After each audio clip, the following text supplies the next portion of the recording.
Bienvenue dans le podcast But First Academy, le podcast où on va parler marketing de contenu, SEO, copywriting et business en ligne. Je m'appelle Marine, je suis experte SEO depuis maintenant 7 ans. Autour d'un café ou d'un thé, peu importe, parlons de stratégie dans une ambiance conviviale et détendue. Bonne écoute! J'espère que vous allez bien, je vous souhaite la bienvenue dans un nouvel épisode de podcast. Aujourd'hui, on va parler de contenu, notamment le contenu de marque. Qu'est-ce que c'est, à quoi ça sert, quels sont les objectifs pour votre business et tout ce qui va découler autour de votre image de marque. Il faut savoir que les contenus de marque constituent une manière différente d'interagir avec votre cible puisqu'ils s'apparentent au brand content. L'idée derrière cette stratégie, ça va être de créer une communauté autour de votre contenu, que les gens s'apparentent à votre discours, mais également aux exemples que vous allez donner, à vos valeurs, à votre identité, etc. À travers votre marketing de contenu, mais surtout votre brand content, l'objectif c'est vraiment de créer un lien avec les gens grâce à votre contenu, que les gens puissent comprendre un peu le fond et surtout se reconnaître dans tout ce que vous allez dire dans votre communication. Du coup, vous l'aurez compris, dans brand content, il y a forcément cette notion d'émotion, de sentiment, et pour ça, vous pouvez vous aider du storytelling avec du coup une histoire d'un personnage principal avec des péripéties et à la fin, soit c'est positif, soit c'est négatif, mais il faut toujours retirer une leçon de ce qui vient de se passer. Cette histoire que vous allez raconter aux gens à travers votre discours et à travers votre contenu de marque doit bien entendu avoir un lien avec ce que vous faites, mais également avec ce que vous allez proposer. Par exemple, il ne me viendrait jamais demain à l'esprit de vous parler d'un cours d'équitation. Enfin, il faudrait déjà que je fasse du cheval, mais vous avez compris l'idée, sans qu'il y ait un fond précis par rapport au business. Il faut toujours que ce que je vais vous raconter, que ce soit de la vie quotidienne, d'un événement en famille qui s'est passé ou peu importe, mais il faut toujours qu'il y ait un lien avec le fond de la stratégie, le fond de ma pensée et surtout que vous puissiez vous identifier. Par exemple, demain, je vous raconte que je suis allée à la poste, que la dame, elle m'a accueilli comme ci, comme ça, que ça a fait toute la différence parce que je me suis sentie hyper bien et que je vous recommande de faire la même chose pour votre business. Là, forcément, ça a un sens. Et je ne dis pas, attention, que le cours d'équitation n'a rien à voir ici, je dis juste que il faut toujours créer un lien. Je ne vais pas juste vous dire, je suis allée faire du cheval, ça sert à rien.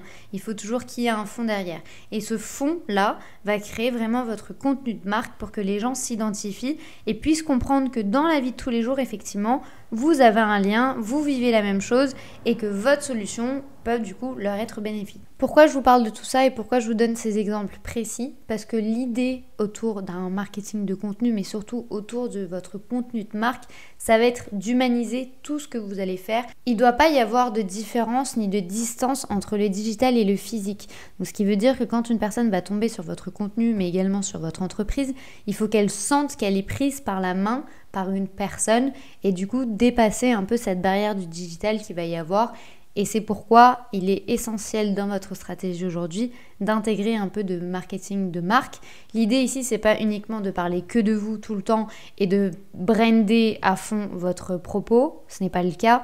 Ce que je suis en train de vous dire, c'est qu'il va falloir trouver un équilibre entre votre contenu commercial, votre contenu de marque, votre contenu pédagogique et celui, par exemple, qui va inspirer les gens en fonction de vos piliers de contenu. D'ailleurs, si vous faites une analyse du marché actuel et si on analyse un peu les succès des dernières années, Instagram a explosé, notamment en business, parce que ça a permis, quand avant ce n'était pas possible, de rentrer un peu dans les coulisses des entreprises, de comprendre qui sont les équipes, de comprendre qu'est-ce qui se passe derrière, de comprendre comment, je ne sais pas si vous avez un produit physique, comment ont lieu les emballages, comment a lieu la production, si vous êtes prestataire de service, de faire participer les gens à la construction d'un produit ou d'un pack ou d'une offre, peu importe. Et c'est pour ça que Instagram aujourd'hui a eu autant de succès, parce que ça a ouvert la porte à quelque chose que l'on ne connaissait pas du tout. Donc aujourd'hui, bien entendu, c'est en train de s'essouffler parce que c'est une pratique que l'on connaît déjà et c'est presque obligatoire et totalement démocratisé. Toutes les entreprises aujourd'hui auront tendance à vous montrer ce qui se passe derrière, mais surtout à vous présenter leurs équipes. Donc forcément, c'est quelque chose de très avantageux. Néanmoins, faites en sorte de vous différencier. Il faut partir du principe qu'en 2023, il y a beaucoup d'entreprises qui le font. En 2024, ça va encore plus se développer. Et en fait, le côté humain revient beaucoup au centre du marketing de contenu. C'est pourquoi vous devez toujours faire preuve de créativité et tirer un peu votre épingle du jeu par rapport à cette approche si vous souhaitez mettre en avant cette stratégie pour votre business. Et de bien penser à votre contenu. C'est pourquoi je vais vous donner 5 astuces pour créer un bon contenu de marque. Le premier conseil que j'aurai à vous donner concernant votre brand content va être de ne pas confondre la publicité et votre contenu de marque. En effet, les publicités ne vont pas cibler un segment en particulier et vous le voyez très bien dans les rues, elles sont pensées pour plaire au plus grand nombre et du coup ratisser le plus large possible. Mais je vous dis tout le temps, parler à tout le monde, c'est parler à personne. Du coup, en brand content, il faut penser à l'inverse, à créer un contenu qui va être ultra personnalisé. Les contenus de marque doivent tenir compte de la cible. Du coup, tout le contenu publié doit tenir compte des pensées et du profil du potentiel client, que ce soit des problématiques, des rêves, des difficultés. Il est essentiel ici de cibler votre discours pour avoir une communication beaucoup plus impactante. Attention tout de même, dans cette approche, l'idée c'est pas du tout d'inciter à l'achat ou de mettre en place des techniques de vente, mais plutôt de montrer votre expertise, de montrer à quel point vous êtes bon dans ce que vous faites à travers du coup un bon contenu. Donc vous pouvez insérer des symboles forts, des exemples concrets, des anecdotes par rapport à votre entreprise, vos équipes. L'idée c'est vraiment à travers un contenu qui va être assez attractif et pertinent de se connecter avec la personne. Mais là c'est tout l'inverse de la publicité. Ici, quand la publicité doit donner envie d'acheter, un contenu de marque doit créer un lien, doit créer une connexion. Et pour ça, bien entendu, vous l'aurez compris, vous ne pourrez pas publier qu'un seul contenu de marque. Il va falloir être régulier et avoir une vraie stratégie pour vraiment, comme je vous le dis tout le temps, taper un peu sur le même clou pendant plusieurs mois, voire années. Puisque l'idée ici, c'est de se dire que si vous publiez qu'une fois, tout le monde ne verra pas votre communication. Donc il faut impérativement que votre contenu de marque rentre vraiment dans votre stratégie de contenu et qu'il soit publié régulièrement, quitte à ce que ce soit un peu du contenu bonus, du contenu backstage, mais au moins 1 à 2 fois par semaine pour être sûr que les gens vont réellement humaniser votre discours, humaniser votre business et qu'ils vont pouvoir s'identifier à tout ce que vous dites. Le deuxième conseil que j'aurais à vous donner face à ce brand content, ça va être de profiter de cette création de contenu pour véhiculer et mettre en avant vos valeurs. Il s'agit ici d'une excellente méthode pour montrer qui vous êtes, pour montrer votre historique, pour montrer vos combats, vos convictions. Quand on parle beaucoup d'éco-responsabilité ces dernières années, gardez en tête que l'éthique, elle est vraiment au cœur des préoccupations. Aujourd'hui, entre deux entreprises qui vont vendre exactement la même chose, les consommateurs auront davantage tendance à choisir celle qui est plus éthique, celle qui n'est pas auto-centrée, celle qui va réellement se préoccuper de ce qui se passe dans son environnement. Ça ne va pas être une nouveauté pour vous, mais aujourd'hui, les consommateurs se soucient de l'origine de ce qu'ils vont consommer, mais aussi des conséquences des productions, que ce soit pour des produits physiques, mais également des produits digitaux.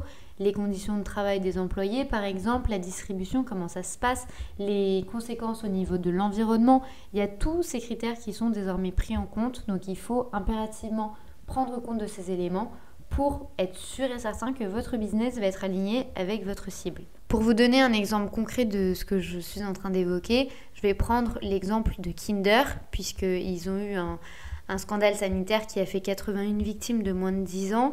Le géant du chocolat estime que 60% des consommateurs n'ont plus confiance et du coup ça a occasionné une baisse de 40% de leur chiffre d'affaires en 2022. Alors bien entendu là je vous donne un exemple assez extrême je dirais puisque la situation a été relativement grave.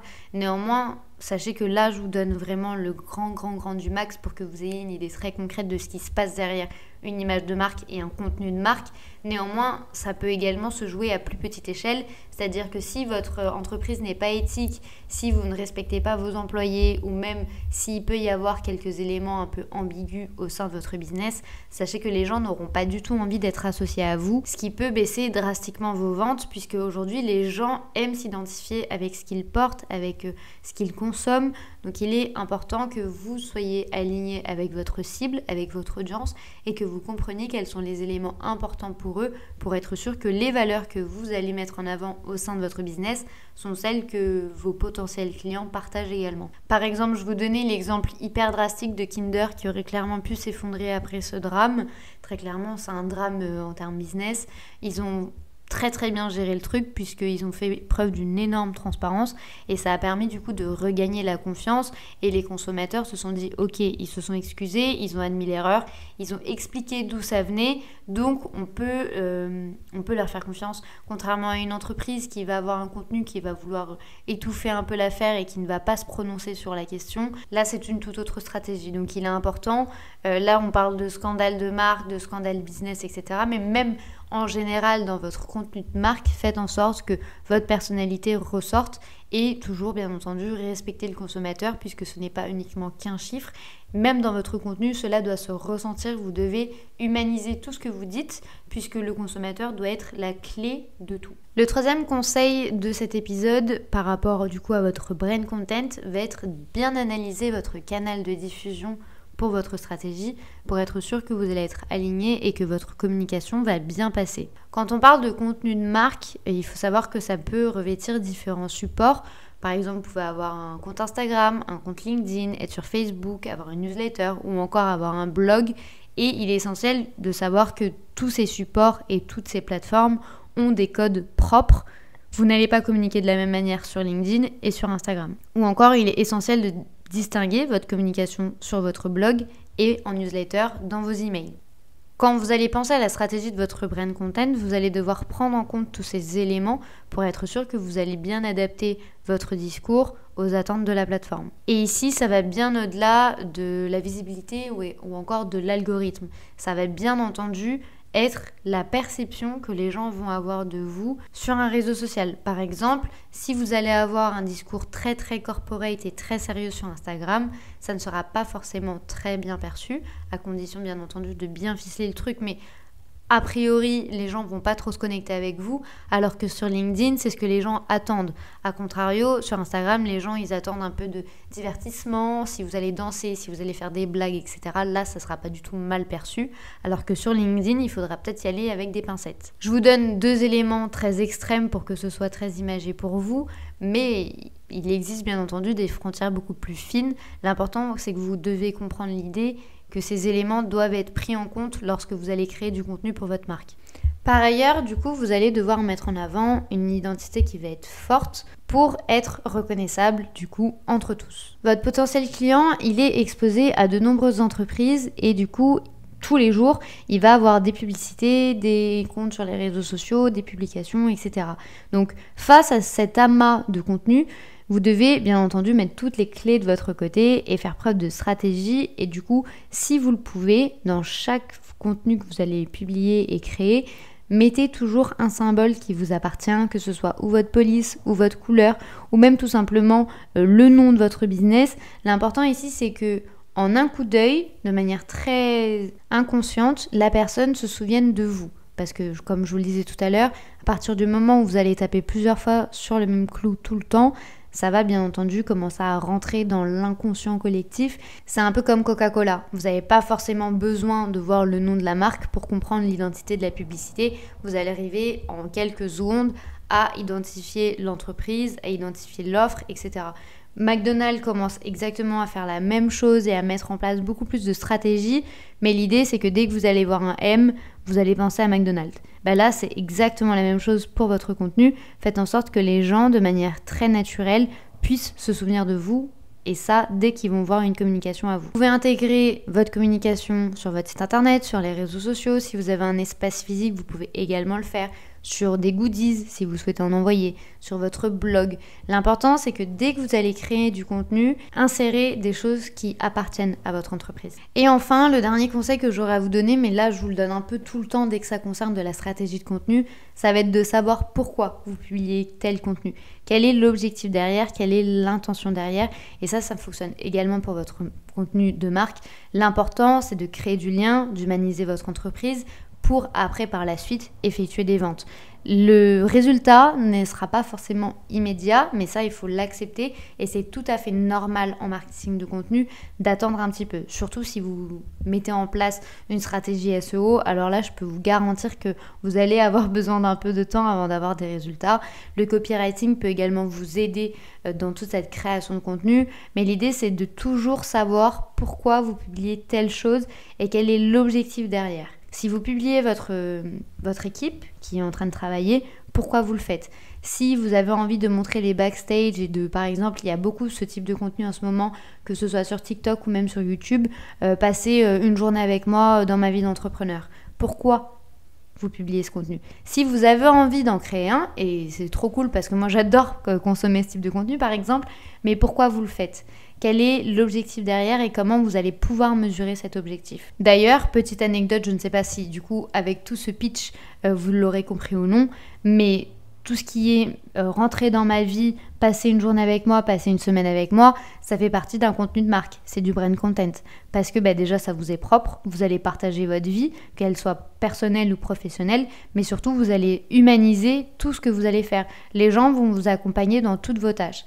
Et là du coup c'est un peu la clé, c'est une des raisons aussi pour lesquelles ce format est devenu très populaire, puisque ça permet de créer un lien et que la personne se dise « Ah, moi aussi, avant, j'étais dans cette situation-là.